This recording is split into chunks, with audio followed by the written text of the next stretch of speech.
प्रयागराज के संगम में माघ मेला पंडित पुरुषोत्तम शास्त्री जी दिल्ली से आए हुए स्मृति और उच्च माध्यमिक वर्गीय ब्राह्मण परिवार में पैदा हुए एक जाने माने ज्योतिष है। जब तक उन्हें इस बात का आभास नहीं हुआ कि नियति ने उनके लिए कुछ और ही सुनिश्चित किया है, उन्होंने दिल्ली विश्वविद्यालय में स्नातक उनके मन में जब लौकिक चेतन रचना होने लगी तो आध्यात्मिक ऊर्जा की उन्होंने रुचि ज्योतिष नामांकन दिव्यांग विज्ञान की ओर आकर्षित हो गए। उन्होंने प्रत्येक व्यक्ति का ज्ञान विद्या कोई हमारी आपकी बनाई हुई नहीं है, ये ईश्वरीय देन है।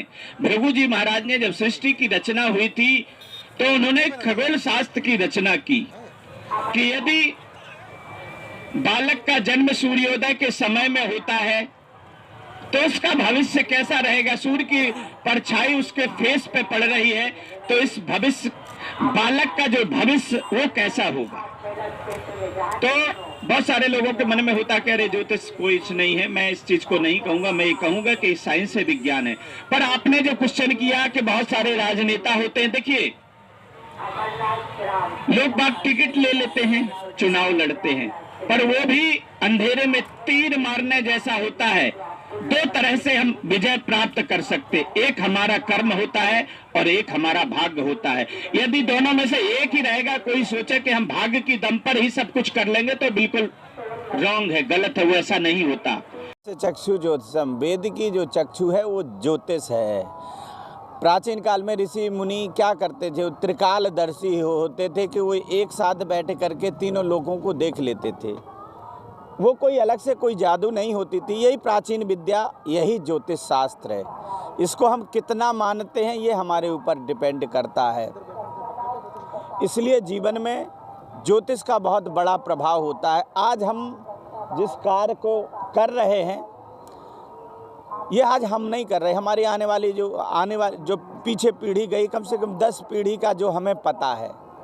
10 पीढ़ी से हमारे परदादाजी भी करते थे यही, दादाजी भी यही करते थे, हमारे पिताजी भी यही करते थे, हम भी यही कर रहे, इवन हमारे छोटे पुत्र भी यही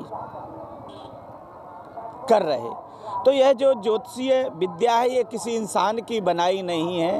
ये साक्षात जब सूर्य और चंद्रमा का उदय हुआ था तब भृगु जी महाराज ने इस ज्योतिष की संरचना की थी कि आने वाला टाइम जब सृष्टि की रचना हो रही थी तो नारद जी ने प्रश्न किया कि महाराज आपने इस सृष्टि को इतना बना तो दिया, पर व्यक्ति जीवन जो जिएगा उसके आगे का या पीछे का जो देख लेंगे वही पता रहेगा, तो इसको कैसे पता चलेगा। तो भृगु महाराज ने इस ज्योतिष की गणना तब की थी कि सूर्य की दृष्टि जातक पे पड़ रही तो इसका क्या प्रभाव होता है। जैसे हम बाहर खड़े हो जाते तो हमें धूप लगती है, ऐसे ही हमारी तारामंडल के अंदर में 9 ग्रह हैं और जब बालक या बालिका जन्म लेती है तो 9 ग्रहों की जो दृष्टि है उस बालक पर पड़ती है। कौन सा ग्रह कहाँ बैठा है उस हिसाब से उसका फलादेश की गणना की जाती है।